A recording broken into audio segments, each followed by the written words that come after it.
The San Antonio Spurs have officially reached the stage of team building where having too much talent creates almost as many questions as not having enough.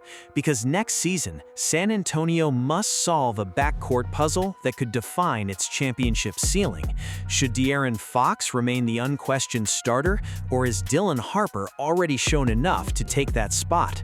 On one side, you have Fox, a two-time All-Star, an established lead guard, a former clutch player of the year, and a veteran being paid to help San Antonio win immediately.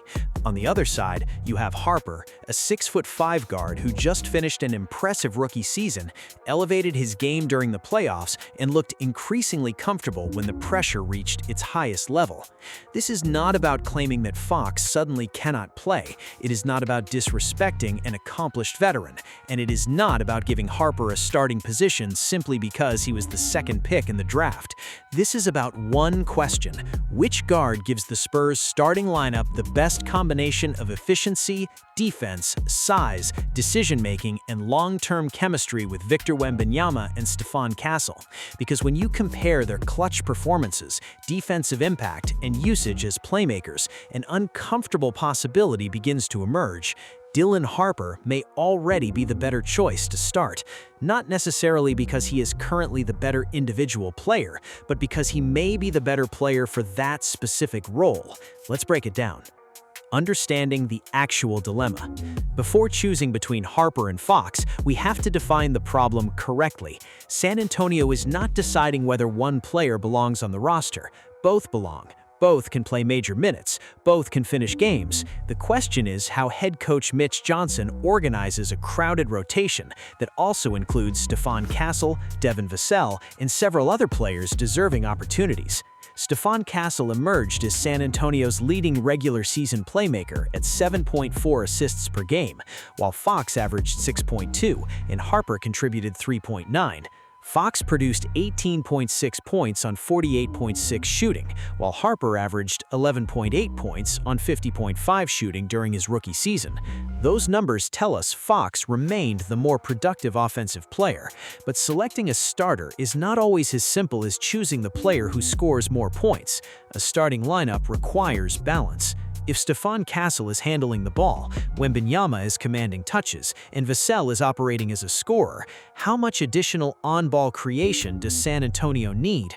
Would the Spurs benefit more from Fox's established playmaking or Harper's size, versatility, and lower usage efficiency? That is where this conversation becomes fascinating. Category 1: Clutch performance and efficiency. Let's begin with the category most likely to create an argument: clutch performance. Fox has earned respect in this area. He won the NBA's Clutch Player of the Year award for the 2022-23 season, and throughout his career, he's built a reputation for using his speed to attack defenses late in games. That experience matters because final possessions demand confidence, control, and the ability to create a shot when the original play breaks down. Dylan Harper does not have that resume yet, but what Harper displayed during San Antonio's 2026 playoff run cannot be ignored. In 23 postseason appearances, Harper averaged 14.1 points and 5.6 rebounds, while shooting 51.5% from the field and producing a 61.1 true shooting percentage. That's a major difference.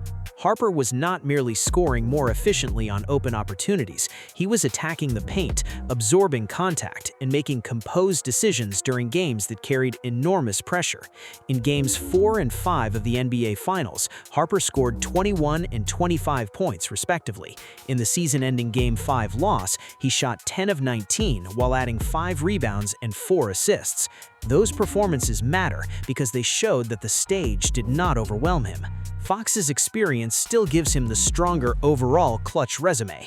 One difficult playoff run should not erase everything he has accomplished, but there is a difference between a player having a clutch reputation and a player delivering the best current results. During San Antonio's postseason run, Harper was the more efficient scorer. The NBA's postseason advanced leaderboard also showed Harper with a 61.1 true shooting percentage and an 11.4 net rating. Those numbers are affected by lineups, opponents, and roles, but Harper's number reinforced what the eye showed. San Antonio frequently functioned extremely well when Harper was on the court. Fox may still be the player you trust to organize a final possession, but Harper may already be the player you trust to make the simplest and most efficient decision within that possession. That distinction is important. Fox can create something out of nothing. Harper may be more comfortable allowing the offense to create the opportunity for him. When Wembanyama is already the center of the late-game offense, San Antonio might need the second type more than the first. Category 2. Defensive impact. This is where Harper's case becomes considerably stronger. Fox is not a defensive liability. His speed allows him to pressure ball handlers, jump passing lanes, and create transition opportunities. He averaged 1.2 steals per game during the regular season, compared to Harper's 0.8, and Fox's active hands remain an important part of his defensive value. But defense is not only about steals. It is also about size, switchability, resistance, and how many different matchups a player can survive. Harper is listed at 6'5" and 215 pounds. Fox is listed at 6'3" and 180 pounds. That 30-pound difference becomes meaningful when San Antonio faces larger backcourts or teams that constantly hunt mismatches through screens. Harper can absorb contact from wings, he can switch onto some forwards, he can provide additional rebounding, and when he shares the court with Stephon Castle, San Antonio suddenly has two powerful young guards who can potentially switch assignments without immediately compromising the defense. Imagine an opposing offense trying to create a mismatch. The guard calls for Castle's defender to set a screen. San Antonio switches. Now the scorer is facing Harper. The opponent tries another action. Now Castle is back in the play, and behind both of them is Wembanyama. That type of size can suffocate an offense. During the 2026 postseason, NBA Advanced Data listed Harper with a 101.7 defensive rating, compared to Fox at 103.6.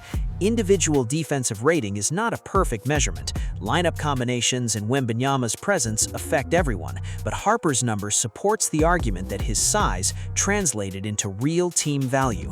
Harper also averaged 5.6 rebounds during the postseason. That matters because finishing a defensive possession requires securing the basketball. A strong contest means nothing if the opponent collects the rebound and receives another opportunity.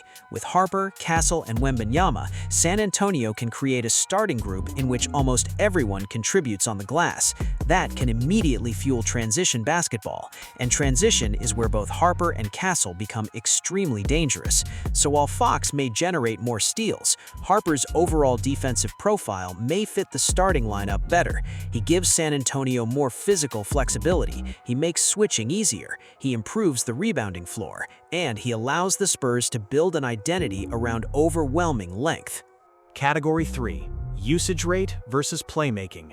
This is where Fox clearly holds the advantage and where the Spurs must decide what they actually want from the position. During the postseason, Fox posted a 22.3% usage rate and a 27.5% assist percentage. Harper's usage rate was 20%, while his assist percentage was 16%. Fox also ranked near the top of the postseason field with a 25.2 assist ratio. In simple terms, Fox creates more offense for other people. He is more experienced operating pick and rolls. He can manipulate the help defender. He understands when to accelerate, when to reject a screen, and when to slow the possession down. Harper is still developing those skills. He can make good passes, but he is not yet the same level of full-time offensive organizer. If San Antonio needs someone to control an offense for 35 minutes and consistently create opportunities for teammates, Fox remains the safer choice. But here is the counterargument. Does the starting lineup need another full-time organizer? Castle averaged more assists than either Fox or Harper last season. Wembanyama also commands offensive possessions because of the attention he draws in the post, on rolls, and beyond the arc. Adding Fox gives the lineup another player who is most dangerous with the basketball. Adding Harper gives it someone who can attack without dominating every possession. Harper can cut, he can run in transition, he can attack a rotating defense, he can receive the ball after Wembanyama draws two defenders, he can pressure the rim without needing 15 seconds to establish an isolation. That lower usage role may fit more naturally beside Castle and Wembanyama. Meanwhile, Fox could become the engine of staggered lineups. Imagine Fox checking out early in the first quarter, then returning when Wembanyama or Castle goes to the bench. Now he's not sharing every possession with multiple creators. He can control the ball, attack second-unit defenders, and keep the offense functional when San Antonio's young stars rest. That would not be reducing Fox's value. It might maximize it. Fox could still play 30-plus minutes, he could still close games, he could still lead the team in assists. The only change would be the first 5 minutes of each half and potentially the type of opponents he faces during some of his minutes. Teams sometimes treat starting positions as status symbols. Championship teams treat rotations as tools. The Spurs have to choose the second approach. Why Harper may be the best starting choice. The best argument for Harper's starting is not that he has surpassed Fox in every category. He hasn't. Fox remains the pure playmaker. He remains more experienced. He has a stronger history of creating late-game offense. But Harper may solve more problems within San Antonio's preferred starting unit. He provides size without sacrificing ball handling. He provides efficient paint scoring without demanding a massive usage rate. He strengthens the rebounding. He better aligns with Castle and Wembanyama's developmental timeline. And most importantly, he showed during the playoffs that he could elevate his production rather than disappear when the competition became more difficult. Harper's regular season true shooting percentage was 57.4%, almost identical to Fox's 57.8%. But in the postseason, Harper rose to 61.1%, while Fox dropped to 49.7%. That doesn't guarantee Harper will always be more efficient. Fox battled through injuries and difficult matchups, and one playoff run is still a relatively small sample. But Harper's development happened quickly. He entered the season as a rookie, averaging 22.6 minutes. By the NBA Finals, he was producing 20-point performances in high-pressure games.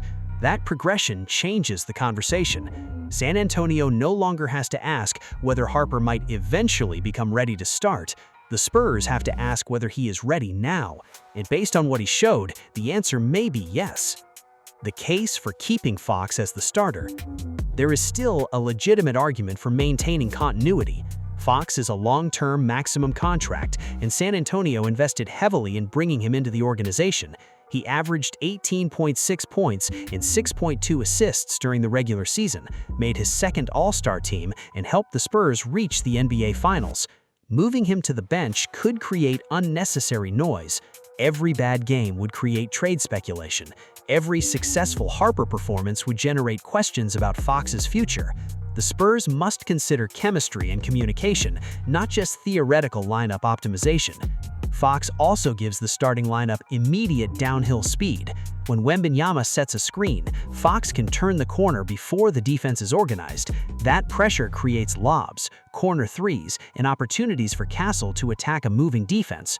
Harper can do some of that, but Fox remains more advanced. There's nothing wrong with beginning the season with Fox as the starter and requiring Harper to take the job through performance. The danger would be refusing to adjust simply because Fox has the larger contract. Roles should not become permanent because of salary. If Harper proves to be the cleaner fit, the Spurs must be willing to make the difficult decision. The best solution. My preferred solution is simple. Start Dylan Harper beside Stephen Castle, allow Fox to enter early and become the primary creator for staggered units, then close games based on performance, matchups, and what the team needs that night. Against a defense San Antonio can't break down, close with Fox. Against a large opponent hunting smaller guards, close with Harper. If both are playing well, use a three-guard lineup with Castle, Harper, and Fox around Wembanyama. Starting Harper doesn't mean Fox becomes unimportant. It means San Antonio recognizes that the five best individual players don't always create the best five-man lineup. Harper's size, efficiency, and lower usage style may complement the starters more naturally. Fox's creation may become even more valuable when he controls bench-heavy units. That's how the Spurs can turn a potential controversy into a strategic advantage. The Harper versus Fox debate isn't really about choosing one player and rejecting the other. It's about deciding what San Antonio wants its identity to become. Fox represents proven creation, speed, and veteran control. Harper represents size, efficiency, versatility, and the future. The safe decision is to keep Fox in the starting lineup. The bold decision is to recognize that Harper may already provide the better overall fit. After watching Harper's efficiency improve during the playoffs, confidence grow during the finals, and his physical tools translate defensively, I believe San Antonio should seriously consider giving him the starting position. Fox can still be one of the team's most important players. He can still close games. He can still average major minutes, but Harper may be the better option to open them. Because beside Castle and Wembanyama, the Spurs don't necessarily need another guard to control every possession. They need someone who can defend, rebound, attack efficiently, and punish the attention their stars create. Dylan Harper may already be that player. So what would you do? Would you start the established all-star in De'Aaron Fox, or would you hand the position to Dylan Harper and allow Fox to lead the second unit? Let me know in the comments and subscribe for more San Antonio Spurs news. Thanks for watching, and I'll catch you guys in the next one.